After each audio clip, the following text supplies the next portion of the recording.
나주교회 성도 여러분, 안녕하십니까? 인생의 균형 잡기 마지막 날입니다. 그리고 오늘은 행복한 안식일입니다. 이 말씀 시간에 참여한 모든 분들에게 주님께서 약속하신 복된 은혜가 함께 하시기를 간절히 바라겠습니다. 먼저 마음에 쉬어가는 코너죠. 우리 짧은 영상 하나 보고 시작할까요?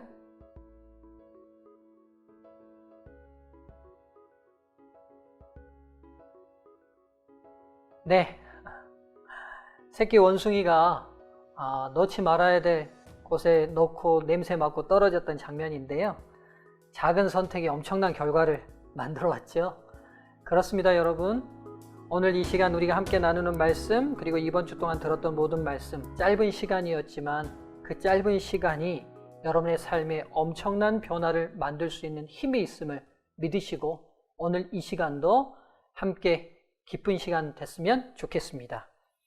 오늘은 마지막 시간으로 삶의 균형을 위한 윈드 댐퍼라는 제목으로 말씀을 전하겠습니다. 윈드 댐퍼가 뭔지는 차차 설명을 드리도록 하겠습니다. 여러분 혹시 이곳 아시나요? 네, 대만에 있는 101 빌딩입니다. 아마 다녀오신 분들 계실 겁니다. 해외여행이 한참 한국사의 붐이었는데요. 코로나로 인해서 여행을 지금 못 다니고 계셔서 안타까우실 텐데 아마 이 빌딩을 다녀오신 많은 분들이 계실 겁니다. 여러분, 이 빌딩은 굉장히 2004년에 지어졌을 때 당시 세계에서 제일 높았던 빌딩이고요. 지금도 많은 관광객들이 관광 코스로 찾아가는 빌딩이라고 합니다. 신년이 되면 이 빌딩에서 이렇게 빌딩 전체에서 폭죽이 터지는, 그래서 많은 대만 사람들이 나와서 구경하는 멋진 공연이 또 펼쳐지기도 한다고 합니다. 그런데 알다시피 대만은 지진과 태풍이 많은 지역입니다.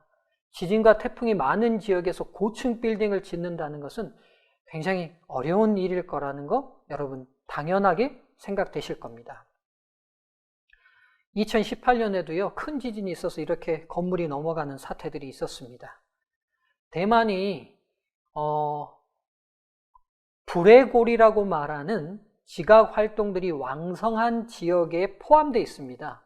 일본도 그런 지역의 일부죠. 그래서 이 불의 골이라는 지역을 중심으로 많은 큰 지진들이 일어나거든요. 대만도 바로 그 지역에 포함되어 있습니다. 그리고 또 하나, 우리가 여름철마다 맞이하는 많은 태풍이 대만을 많이 경유해서 올라옵니다. 그래서 대만은 지각 변동, 태풍 등으로 고층 빌딩을 짓기가 참 적합한 지역이 아닙니다. 그런데 바로 이 대만에 101층의 아주 고층 빌딩이 있습니다. 이 빌딩이 지진과 태풍으로부터 그 균형을 유지할 수 있는 안전한 장치가 있습니다. 바로 이겁니다. 이 건물을 지을 당시 88층 높이에 660톤의 이 쇠구를 달았는데요. 이걸 바로 윈드 댐퍼라고 합니다. 즉, 이 추가 태풍과 지진으로부터 건물이 흔들릴 때마다 그 균형을 잡아서 건물이 흔들리지 않고 쓰러지지 않도록 중심을 잡아주는 이 건물의 핵심 중심추입니다. 근데 보통 고층 빌딩은 이 윈드 댐퍼를 공개하지 않는데요. 이 101층 빌딩은 이 윈드 댐퍼를 모든 사람들이 볼 수 있는 공개 장소에 설치를 해놨습니다. 엄청나죠, 여러분? 사진으로 보면 실감이 안 나겠지만 막상 가서 보신 분들은 이 660톤의 쇠구가 이 공중에 매달려서 건물이 흔들릴 때마다 그 중심을 잡아준다고 생각하면 대단한 장관이 아닐까 싶습니다. 자, 이런 구의 모습인데요. 그래서 이 101 빌딩은 빌딩의 이 마스코트가 이 중심추인 윈드 댐퍼가 되어 있습니다. 많은 사람들이 바로 이걸 보러 이 101 빌딩에 간다고도 합니다. 인생은 예기치 않는 여러 어려움들로 흔들릴 때가 있습니다. 그런 어려움들과 시련이 흔들릴 때 우리 인생에서 중심을 잡아줄 윈드 댐퍼는 없을까요? 이제 기대하십시오.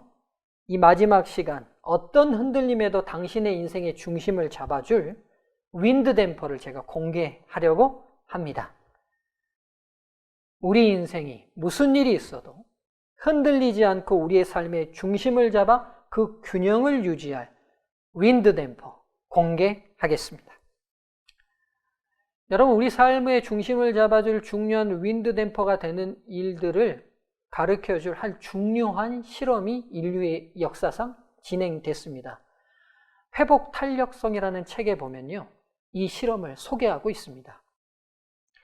여러분, 지금 이 사진들 보시면 되게 아름답죠. 아름다운 섬들의 모습을 제가 지금 여러분에게 보여드리고 있는데요. 여러분, 이 섬의 모습이, 이 섬이 어떤 곳인지, 어느 곳인지 혹시 아실까요? 이곳은 지금 하와이 제도에 있는 카우아이라는 섬이라고 합니다. 이 섬은요, 1년에 365일 중에 360일 정도가 비가 내린다고 그래요. 섬 중앙에요.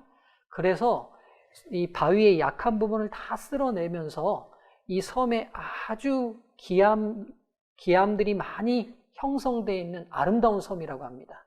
그리고 그 비가 내린 것들은 각종 시내를 이루어서 많은 아름다운 꽃들을 피우는 정말 아름다운 꽃이라고 해요. 아름다운 섬이라고 해요.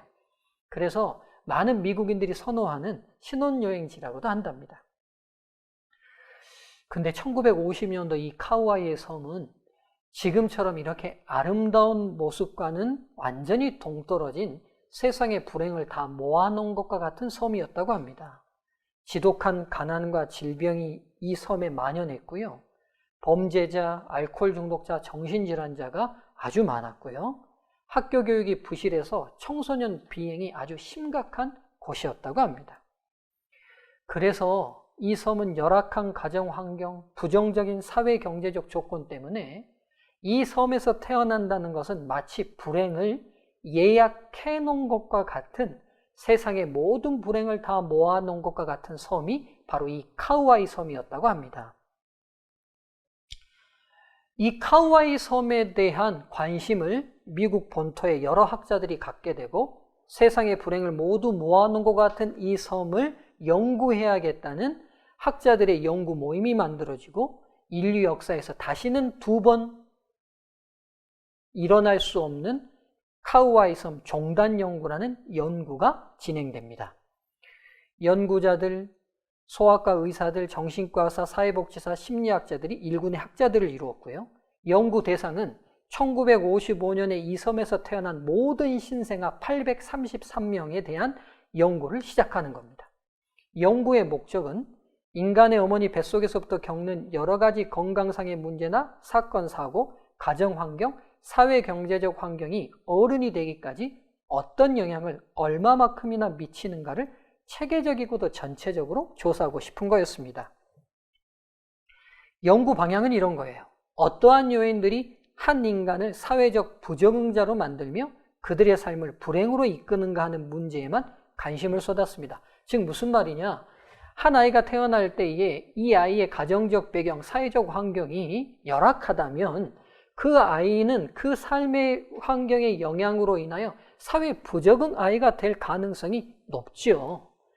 그래서 당연히 부정적인 환경이 부정적인 사람을 만든다는 전제를 깔고, 이 부정적인 환경이 어떤 부정적인 사람을 만드는지의 상관관계를 조사하고 싶었던 것입니다.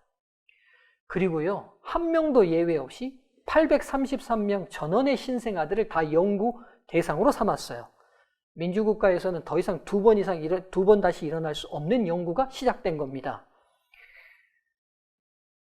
이 연구가 계속 진행되면서 에미 워너라는 학자는 특별히 이 대상들 중에 더 열악한 환경에 있는 201명의 고위험군의 대상을 따로 뽑아냈습니다. 이들은 4가지의 공통점을 가지고 있었어요. 첫 번째, 모두 극빈층. 두 번째, 태어날 때 크고 작은 어려움을 겪었든지. 세 번째, 가정 불화가 심해서 부모는 별거 혹은 이혼 중이든지. 네 번째, 엄마나 아빠나 혹은 양쪽 모두가 알코올 중독이나 정신질환을 앓고 있든지. 여러분, 이 201명은요, 이 4가지의 공통점을 다 가지고 있습니다. 생각해 보시죠. 이런 환경에서 아이가 나고 자라고 큰다면 정상적이고 건강한 사회인이 되기보다는 사회에 부적응하는 사회인으로 자랄 수밖에 없을 거라고 우리 스스로도 판단이 되실 겁니다.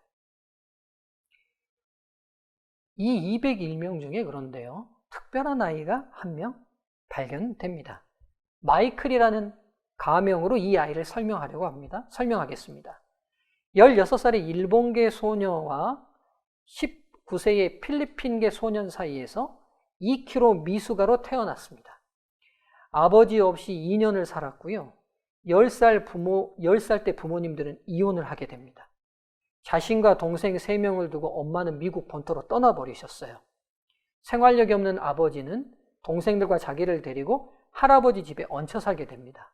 그러면서 아버지와 할아버지 사이에는 끊임없는 갈등이 일어나요. 여러분, 이 환경 속에서 마이클이 과연 어떤 아이가 됐을 것 같습니까? 그리고 어떤 아이가 돼야 맞을 것 같습니까? 우리 생각에는 사회에 문제를 일으키는 아이가 되지 않았을까 판단이 드실 겁니다. 그런데요, 우리의 기대나 연구자들의 기대와는 전혀 다르게 이 아이가 성장했습니다.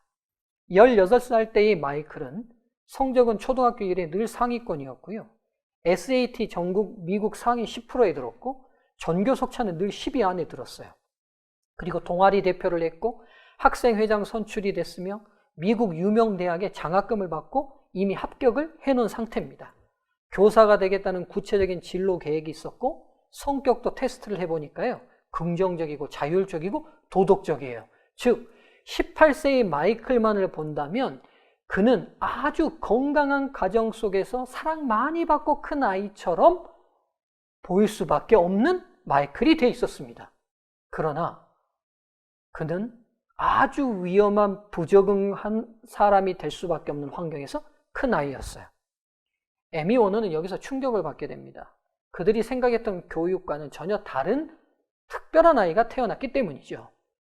에미 워너는 연구를 처음부터 다시 시작했고요. 이 모든 조사가 틀림없다는 사실을 확인하게 됩니다. 근데요, 그 다음 더 놀라운 사실들이 일어납니다. 마이클과 같은 아이들이 마이클 한 명으로 끝나지 않았다는 거예요. 고위험군의 201명의 아이들 중에요, 아주 정상적이고 아주 건강한 18살의 아이로서 중산층 가정에서 사랑 많이 받고 큰 아이들과 같은 아이들이 여러 명 발견됐다는 거예요. 여러분, 그럼 질문 드려볼게요. 201명 중에 얼마나 몇 명 정도가 사회에 건강한 아이들로 성장했을까요?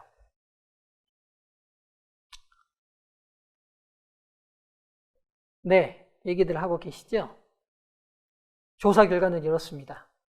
고위험군의 201명 중에 문제 아들은 129명이었고요. 정상 아들은 72명이나 되었습니다.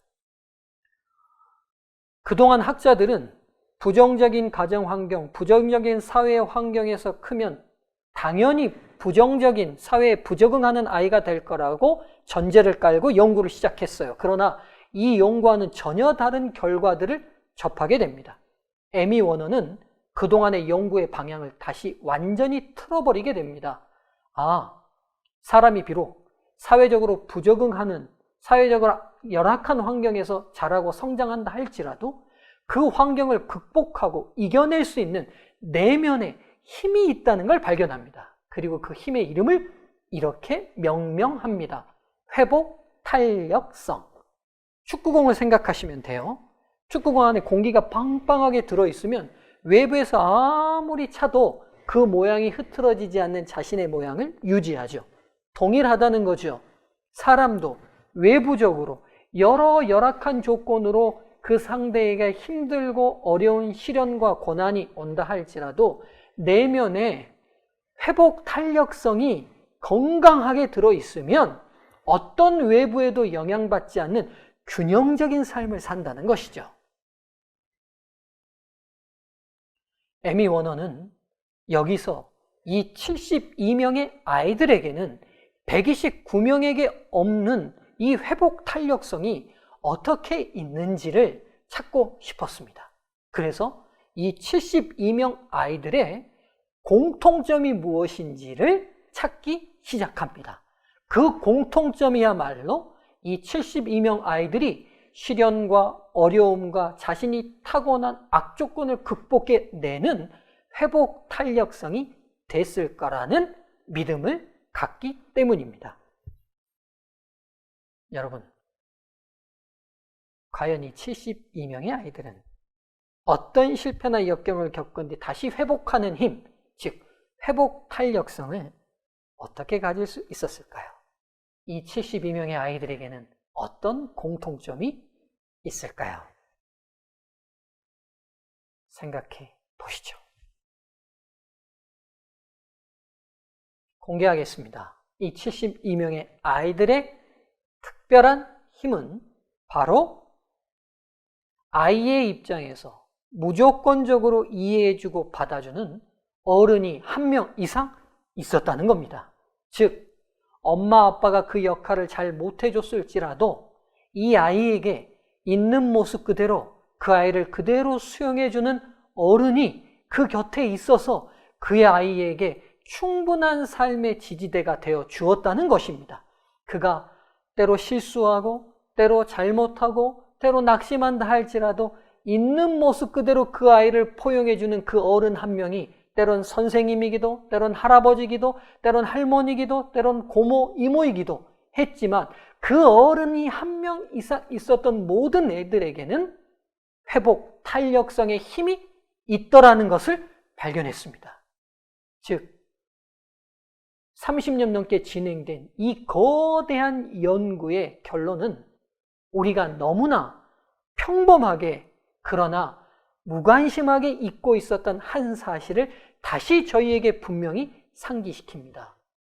그건 바로 사람은 사랑으로 산다는 것입니다. 우리의 힘든 인생길에서 흔들릴 때 그 중심을 잡고 싶어서 우리를 있는 모습 그대로 사랑해주고 수용해줄 존재를 찾습니다. 그런데 여러분, 나를 사랑해줄 사람을 기대보지만 때로 실망할 때가 너무 많지 않습니까? 예를 들어볼까요? 우리 가정에서 이런 일들이 벌어질 수 있어요. 오늘 국을 끓이다 보니까 남편 위해서 국을 끓이다 보니까 소금이 좀 더 들어갔어요. 물을 또 더 부으면 맛이 없어질 것 같아서 짠 국 그대로 남편에게 내면서 이렇게 얘기하죠. 여보, 국이 좀 짜죠? 국이 짜다는 정보를 아내가 전달하려는 내용이기보다는 짜지만 그대로 수용해주고 받아주면 안 돼요? 라는 마음이 깔려있는 말이죠. 근데 여러분, 우리가 실상 이렇게 묻고 상대에게 기대하는 건 이걸 거예요. 오늘 땀을 많이 흘려서 염기가 필요했는데 잘 됐네. 근데 현실은 바닷물로 국을 끓였구만. 도저히 못 먹겠어. 즉, 오늘도 내가 기대 보려고 하고 나를 수용해 보려고 하는 한 아주 작은 일이지만 잘 되지 못하는 것이 우리의 현실입니다. 또요, 여러분. 남편이 어느 날 외출하려면서 거울을 보고 있어요. 거울을 보고 있다 보니까 자기도 모르게 흰머리가 많이 난 걸 발견했습니다. 그리고 옆에 있는 부인에게 이렇게 말하죠. 여보, 내가 많이 늙어 보이지? 늙어 보인다는 정보를 전달하고 싶은 게 아니죠. 늙어 보이지만 당신에게만큼은 변함없이 청춘인 남편이고 남고 싶다는 자기의 마음을 좀 받아주면 안 되겠냐는 표현이죠. 그래서 대답을 이렇게 기대할 수 있어요. 늙기는요, 더 분위기 있어졌지요. 제 눈에는 언제나 총각이에요. 근데 여러분, 현실은 이렇게 말하기 쉽죠. 그럼 당신이 젊은 줄 알았어요? 당신이랑 다니면 시아버지랑 다닌 것 같아서 창피해 죽겠어요. 예, 우리가 또 누군가에게 기대보고 그래서 그 안에 삶의 중심을 잡아보고자 하는 우리의 기대가 또 이렇게 쉽게 무너져 버립니다. 자녀와 부모와의 대화에서도 이런 경우들이 있죠. 성적이 떨어진 딸아이가 엄마에게 이렇게 성적표를 내밀면 이렇게 말합니다. 엄마, 이번엔 성적이 조금 떨어졌어요. 딸은 이렇게 기대할 거예요. 비록 성적이 떨어졌지만 엄마, 나를 있는 모습 그대로 좀 받아주고 내가 엄마한테 좀 기대고 싶어. 그래서 이렇게 기대할지 모릅니다. 정말 조금 떨어졌구나. 많이 속상하겠다. 기회는 또 있으니까 너무 실망하지 마라. 엄마는 널 믿는다. 근데 여러분, 현실은 이러기가 쉽죠? 이게 조금 떨어진 거냐? 거의 바닥이네, 바닥이야. 너 누구 닮아서 이 모양이냐? 여러분, 그렇습니다. 우리에게 삶의 중심을 잡아주는 중요한 윈드 댐퍼는 우리를 있는 모습 그대로 수용해주고 있는 모습 그대로 받아주고 포용해주는 사랑의 사람이 있을 때 그 윈드 댐퍼가 형성됩니다. 그래서 우리도 몰래 여러 사람들에게, 우리의 가족들에게, 우리의 사랑하는 대상들에게 내 안에 윈드 댐퍼를 형성해 달라고 그들에게 기대하지요. 그러나 때로 많은 기대가 실망으로 돌아오는 게 현실이기도 합니다. 우리를 위해 준비된 인생의 윈드 댐퍼 있을까요? 사람들에게 실망하지 않아도 될 윈드 댐퍼 있을까요? 네, 있습니다. 성경 누가복음 15장 11절로 24절은 예수님께서 우리 안에 윈드 댐퍼로 주신 한 이야기를 말씀하고 계십니다. 그 이야기를 사람들은 이렇게 얘기해요. 탕자의 비유라고요.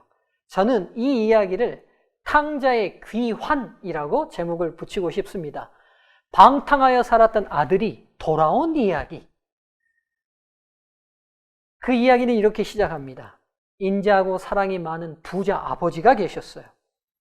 그 아들의 아버지에게는 2명의 아들이 있었습니다. 그런데 여러분, 이 2번째 아들은요, 아버지의 재산을 노립니다. 그래서 아버지에게 자기가 받을 유산을 달라고 강력히 요청합니다. 여러분, 아버지가 아직도 건강하고 아직도 사회생활을 하실 수 있는 능력 있는 나이인데 지금 시대에도 재산을 달라고 하는 말은 쉽게 하기가 어려운 말이지요. 그런데 고대 세계에서 아버지가 살아있는데 아버지에게 재산을 달라는 말은 뭐와 똑같냐? 아버지 빨리 죽고 재산 내놓으라는 말과 똑같습니다. 여러분, 아무리 부자지간이고 아무리 사랑이 넘치는 아버지라 할지라도 자기가 빨리 죽기를 기대하는 아들, 사랑하기가 쉽지 않을 것 같아요. 근데 여러분, 이 이야기는 이렇게 흘러갑니다.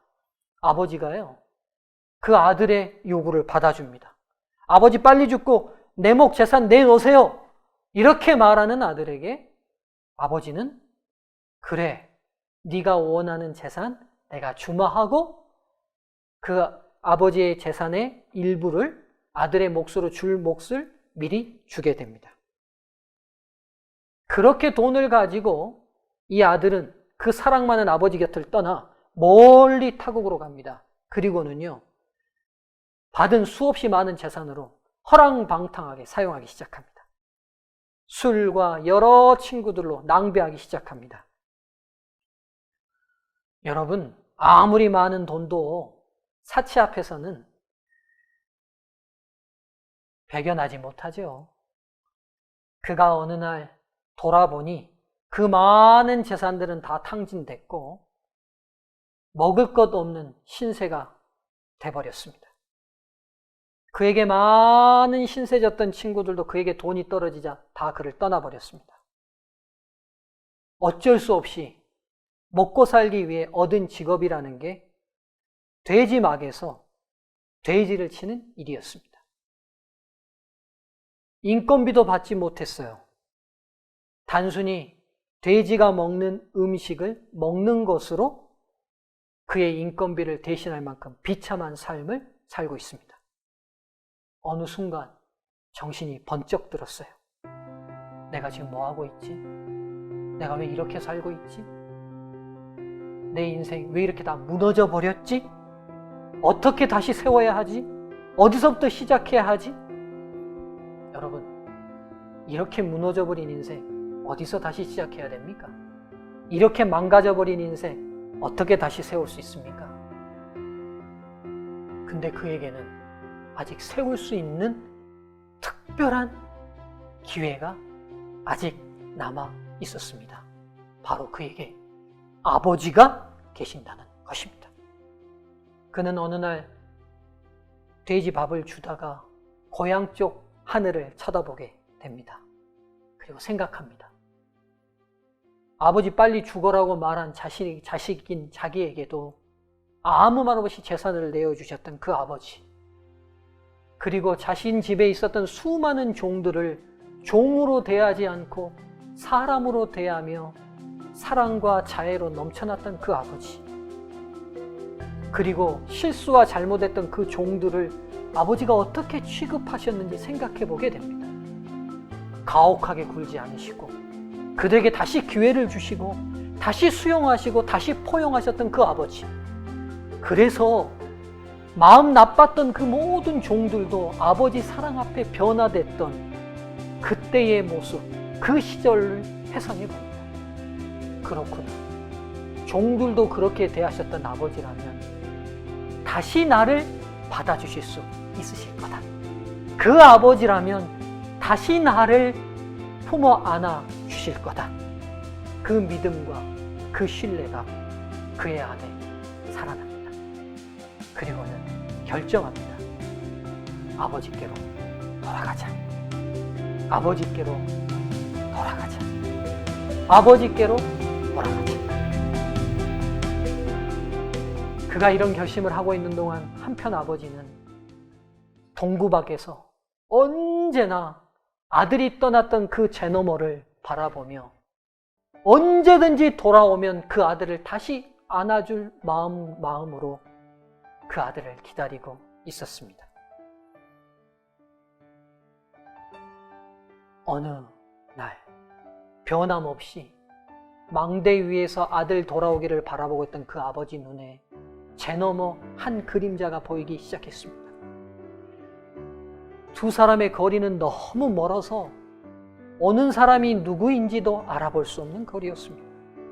그러나 아버지는 바로 알아봤습니다. 아들이라는 것을. 아버지는 단숨에 뛰어갑니다. 아들의 이름을 부르면서요.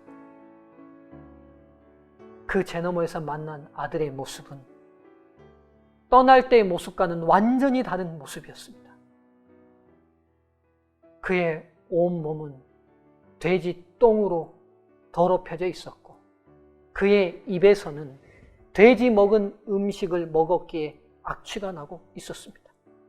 그러나 아버지는 그 아들을 끌어 안습니다. 그리고 그 냄새나는 입에 입을 맞춥니다. 그 아버지, 이 아버지를 만난 이 아들은 다시 무너진 삶을 세울 수 있는 윈드 댐퍼를 갖게 되었습니다. 사랑하는 성도님들, 그리고 이 말씀을 듣는 모든 분들이시여, 삶의 균형이 무너지는 것은 외부적 환경이 너무 열악하거나 나에게 고난이 너무 많거나 나에게 시련이 너무 많아서가 아닙니다. 그 시련과 어려움과 고난을 이겨내줄 내 안에 윈드 댐퍼가 없기 때문이에요. 그 윈드 댐퍼는 사랑으로만 만들어집니다. 그 윈드 댐퍼는 나를 있는 모습 그대로 수용해주는 분을 만났을 때만 만들어집니다. 그 윈드 댐퍼는 내 존재를 있는 그대로 사랑해주시는 분을 만났을 때만 세워집니다. 이제 여러분에게 어떤 고난에도 흔들리지 않는 삶의 균형을 위한 윈드 댐퍼를 만들 기회가 주어졌습니다. 그 기회를 결코 놓치지 않게 되기를 바랍니다. 여러분을 위한 하늘 아버지가 계십니다. 그 아버지를 아버지로 오늘 이 시간 받아들이시지 않으시겠습니까?